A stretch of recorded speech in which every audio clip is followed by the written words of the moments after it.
Good morning. I want to thank you right off the bat for being on time, being in the waiting room. You wouldn't believe how many of my court-appointed sessions start late because the client doesn't show up on time, even though we're doing this remotely.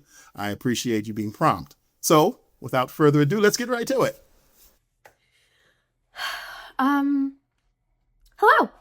Yes, I would just like to say that before we begin, I am a respected member of the community and at my company. Um, and I have no criminal record. Um, I went to Harvard Business School, so this is a little bit um daunting and very confusing. So I just would like to start off with that. That being said, Yes, yes, I understand. I've read your records and I see why you are here. I looked over your resume and I see you have no criminal record. I understand this is a very difficult situation when you are required to come to therapy. It's something that you don't expect.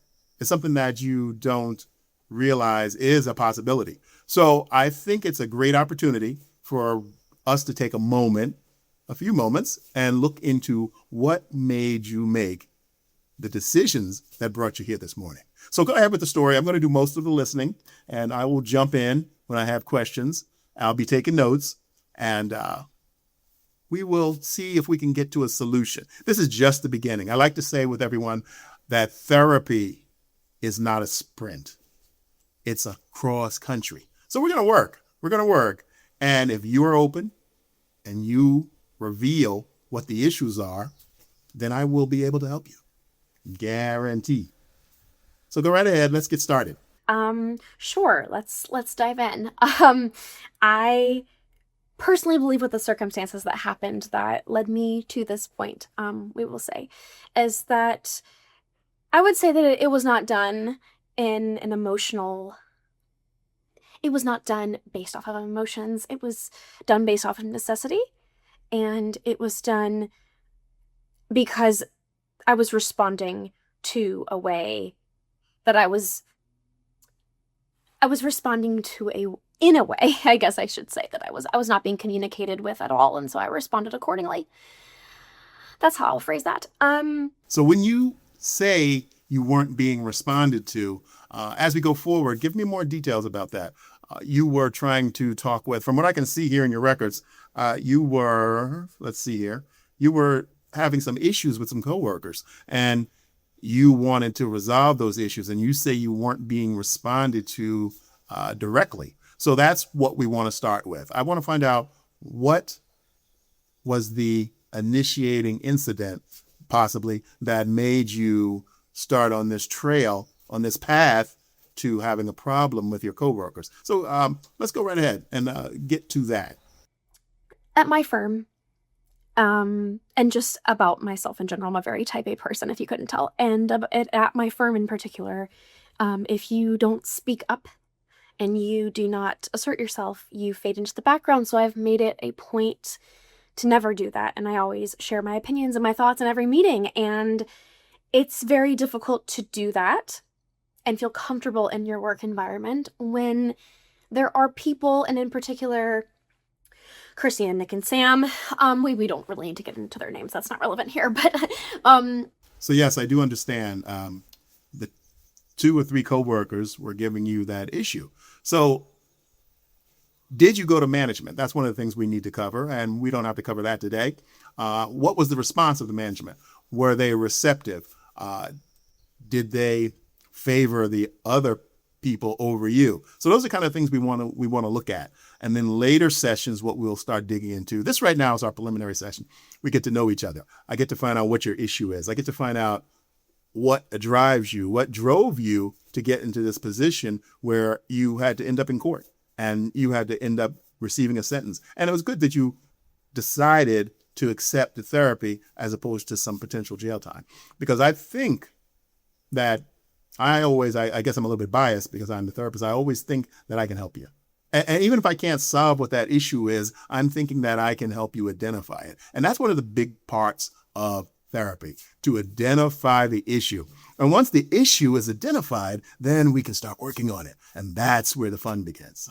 And that's where the fun begins. So go right ahead. Let's keep on going. The three individuals, we'll just say three individuals in question, I felt were personally ganging up on me and not letting me participate in meetings the way that I normally would. And I am not the type of person that would bring things up and hold things over anyone's head, of course. And show that I have leverage, because I do in ways, at this company with people higher up, and I would never expose that or say that in a meeting. That's just not professional. But I could have done that, and I chose not to. So I understand that the leverage that you may have, and you didn't want to use that, which is good, because if that leverage comes from some kind of personal interaction, then you don't want to bring that up into the work environment, because that can make the situation worse, and that can open up the company to potential lawsuits. But as I look over your records here, I see that the issue and the way you tried to resolve the issue or face the issue might have brought on some more problems than were really necessary. Again, like I said, this is our preliminary session. We're getting to know each other. I'm getting to hear from your side of the table what the issues were that led you to make those decisions that led you into the courtroom, because that's the whole issue here.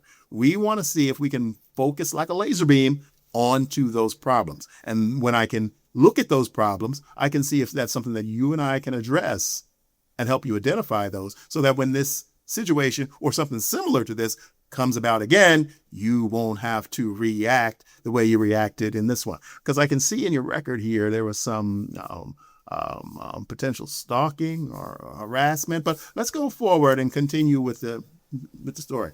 And I just, back to the issue at hand here, I feel like there were a lot of times in meetings when they would dismiss me, and I tried very hard to advocate for myself, and it wasn't happening. So I decided, in, the type A fashion that I normally am in life and in my business meetings, I decided to start sending some emails to these three people in particular, because I wanted some clarification as to why this was happening. So when you sent those emails, did you receive that clarification you were hoping for? Were they responsive to your concerns? Were they responsive to the topics you brought up? Those are the issues we will talk about a little bit today. I'm going to continue to listen on your story, because I want to get the full picture. I know I have your notes here, and always in the notes, in the case file, everything is not there. That's why sometimes I like to cover, like we're doing now. I like to hear you tell me the story in your own voice, because that really allows me to grasp what the issue is. And once I have a hold on to the issue, then I have that potential of helping you identify the issue. And once the issue is identified, then we can try to see if it's something that we can deal with remotely. Sometimes I do meet clients who have other issues. We meet face to face. I feel remote is a great way to start, a great way to break that shell, to get our toe in the water, as I may say, and just to see what these issues are, and just beginning to get to know each other. Because I think that once we pinpoint, once we focus like a laser beam on those issues, then and only then can we start to make some headway to see whatever your issue was, whatever that factor was, to make you go above and beyond that made you end up in court with the police deciding you had crossed that line in the sand. And once that line was crossed, they had to come in and deal with it. So continue. Let's hear a bit more. I didn't want to lose my position at work, and I just would have complicated things in my personal life and professionally as well. So I just wanted to make sure that I wanted to get to the root of why this was all happening, which is where the whole thing started and why the emails were originally sent. And I wasn't trying to win anything, as they have commented in previous um, depositions and things. There was no winning involved. It was more so me trying to find out why this was happening and to gain understanding. That was really the point of all of this, and that's where this all started from. Well, I do understand. Trying when a situation arises, especially in the work environment, and you want to be proactive to decide where the whole issue began, where it started, why it started, then that is a valuable bit of information.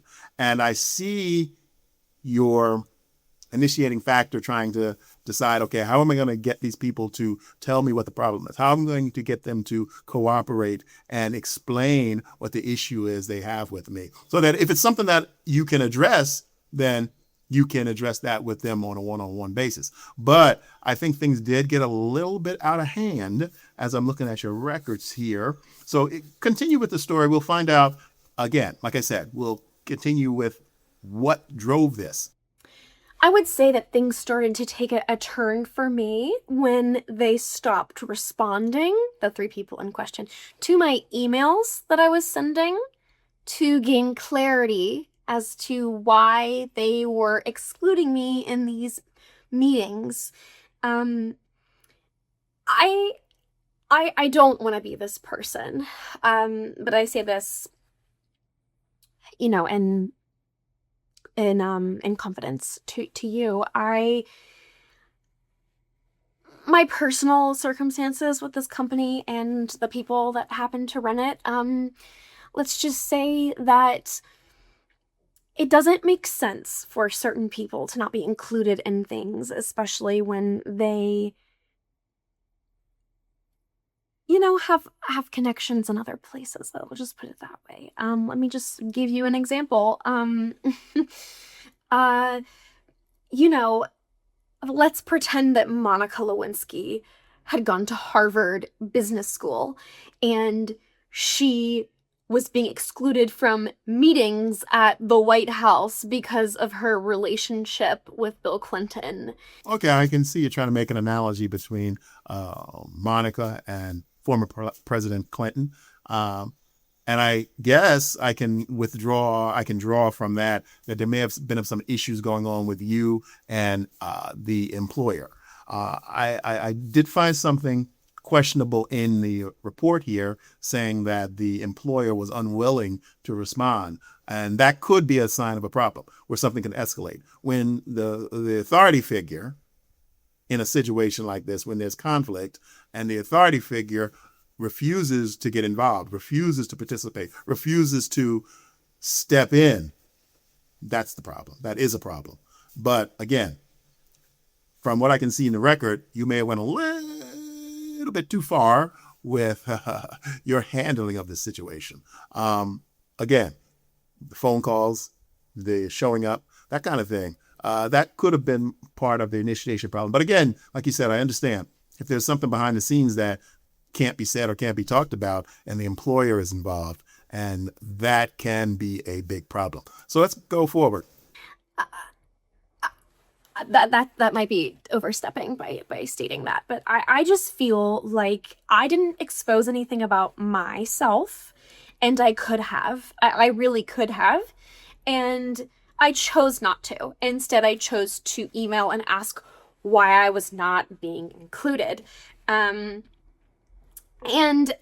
I really felt like the only thing I could do in this circumstance was to be very direct and to continue to follow up, even when no one was responding to me, which was honestly quite insulting, if I'm being very honest about it. Yes, it is difficult. That's something that I deal with in my business. A lot of times I will follow up with a client or patient or even a colleague, and they don't respond. I that is one of my pet peeves also. So I'm on the same page as you in the initial reaching out when people don't respond, when people ignore emails, when people ignore text.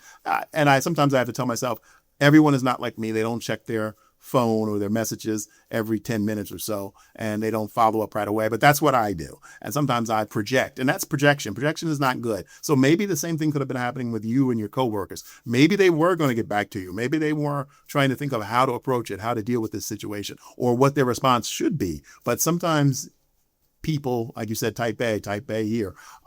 When you reach out to someone, you want a response. You want you want to understand that they understand what you're saying. So to that degree, I can agree with you. But again, I have to always keep bringing back to the report here. And a lot of the boxes that I checked on this report concern me about how you handled the problem, how you continued to follow up with the problem. So let's get a little bit more deeper into it. And yes, I did send the messages late at night. Yes, they were at 4 o'clock in the morning, but I wasn't sleeping because I was very stressed out about the circumstances. And no, I don't expect people to check their emails and their text messages at 4 o'clock in the morning. Of course, they could have responded when they woke up. If they didn't, that's besides the fact they didn't even when they were awake. It's all right. I don't consider this harassment at all. I don't consider emailing colleagues harassment. I don't consider texting colleagues harassment, especially when it has something to do with the workplace. I was trying to find a solution to the issue that was happening at work, and I felt like I was starting to be ignored on purpose, and I felt like that was very offensive.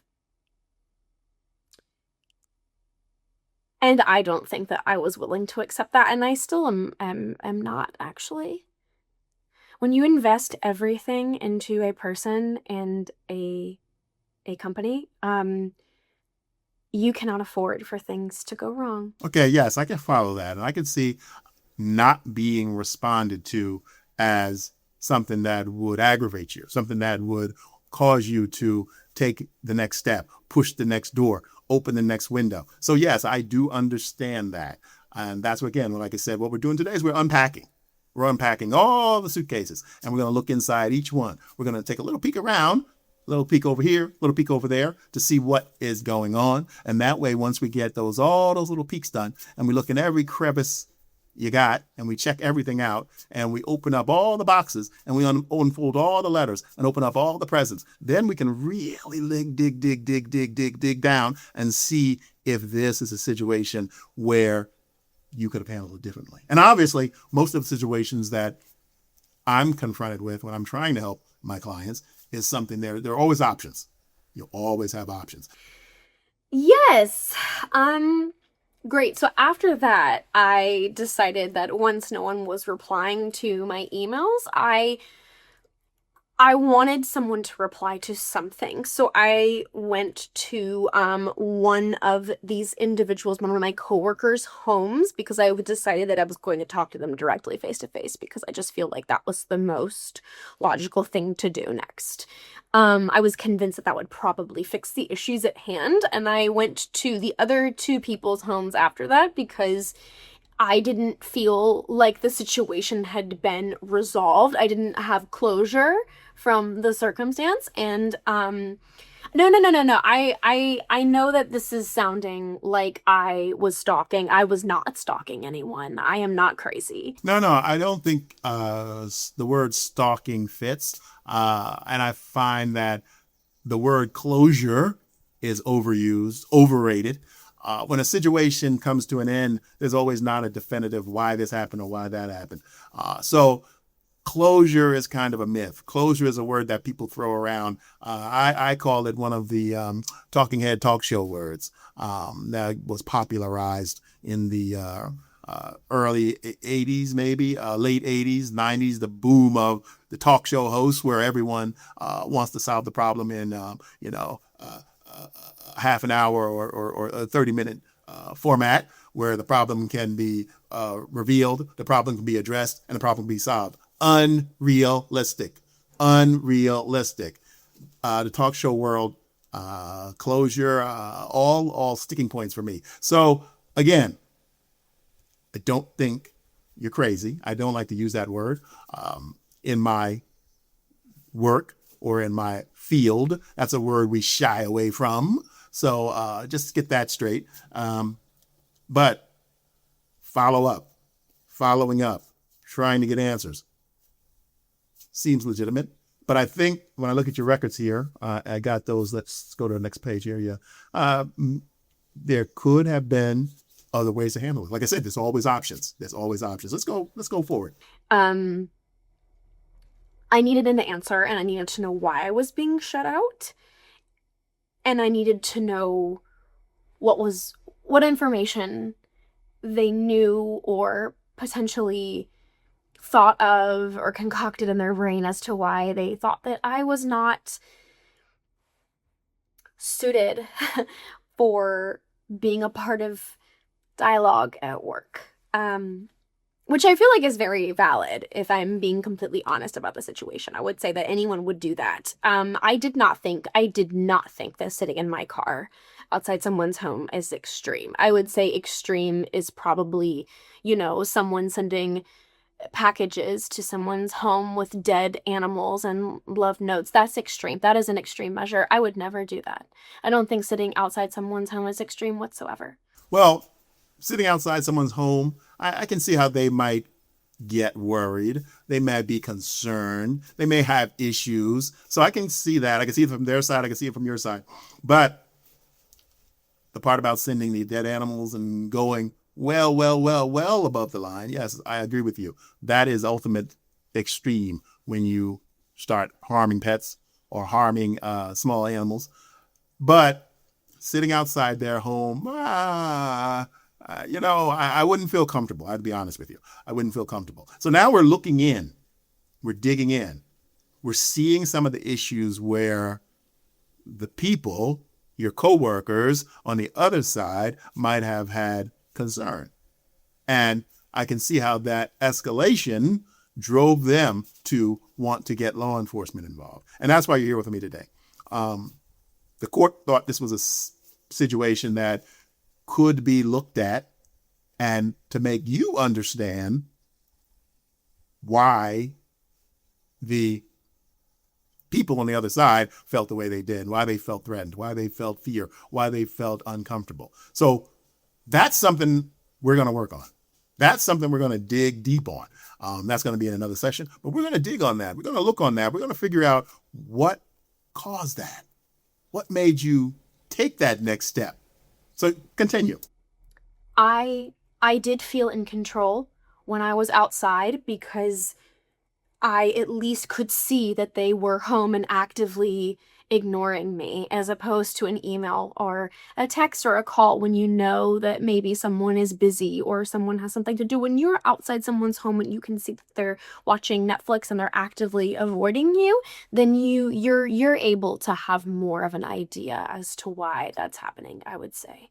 Um I do understand that it looks a little questionable from the outside. I'm very aware of that. But I think if you were to step into my shoes and you were able to see what I was going through in the workplace, I don't really think that you would blame me if I'm being really honest with you. Well, yes. If someone stepped into your seat, into your shoes, into your desk, and they very much might understand why you took it to that level that you took it to, why it escalated, why the situation became out of control. And also, too, again, let's jump back to the management, where the management didn't want to get involved. That's a big problem, too, because you might not be here today if the management had stepped in. That's why managers are there. That's why supervisors are there. That's their job. That's what they're supposed to do. They're supposed to work with the employees. If the employees have a problem, they're supposed to get in there and try to figure it out. But that didn't happen. So, again, looking at it from your point of view, you got a good point there. So we're going to try and dig a little bit deeper. Let's keep on digging. I told myself that I was being proactive about the situation, that I was not being obsessive, that I was being very, I was being gung ho. And like I said, a type A, I was being very upfront to these people. And I, dive head on into confrontation. And I thought that was all this was. So yes, type A. Yes, I agree with that. We're on the same page with that. And sometimes when you are more aggressive, when you are more forward thinking, when you are more of a go-getter and you want to get things done. You don't want to sit around and wait, oh, let's do this tomorrow. Oh, let's do this next week. Let's plan. Let's have a meeting about a meeting so we can plan what's going on. So I understand that thought and I understand your concern. But again, as I look deeper into your records, it reveals questions. It reveals situations. It reveals things that we will be able to work on in future sessions to get to the core. And that's what I like to say. I like to say at the beginning, first few sessions, we're just unwrapping it little by little. And then once we get it wide open, then we can take a little closer look about and see what's around the edges. And then maybe we want to touch those edges and just get to feel a bit about what's going on down there. And so that's how I like to work. That's how I like to work. I keep replaying the events in my head. And I keep thinking about, like, where is the moment that it really took a turn for me? And then the police, when they got involved, they made me feel like I had crossed a line that I was very unaware existed. So I really don't know what else to tell you besides that. But when you don't know what's going on, you just act out of a gut feeling, and I would just have to say to sum all of this up that I just felt I needed to do it in my gut. Well, that's a good place for us to stop today. Our time is about up. And I definitely want you to see my receptionist out there and schedule another appointment. Maybe on a Thursday or Friday, whatever's more convenient for you. We're going to do a number of sessions, maybe 6 to start with. And after those 6 sessions, you will have met your court-appointed duties, requirements. And if I feel you need more, then I would love for us to maybe continue. But I think we can knock this out. I'm kind of starting to see your point of view, and I can see where work needs to be done. And I can see what questions need to be looked at and things that we may be able to work on together remotely. And then if we need to have some in-person sessions, that's a possibility also. But again, thank you for showing up here today on time, and make sure that you check in with the virtual assistant before you log off and schedule your next appointment. Thank you so much. I'll see you the next time.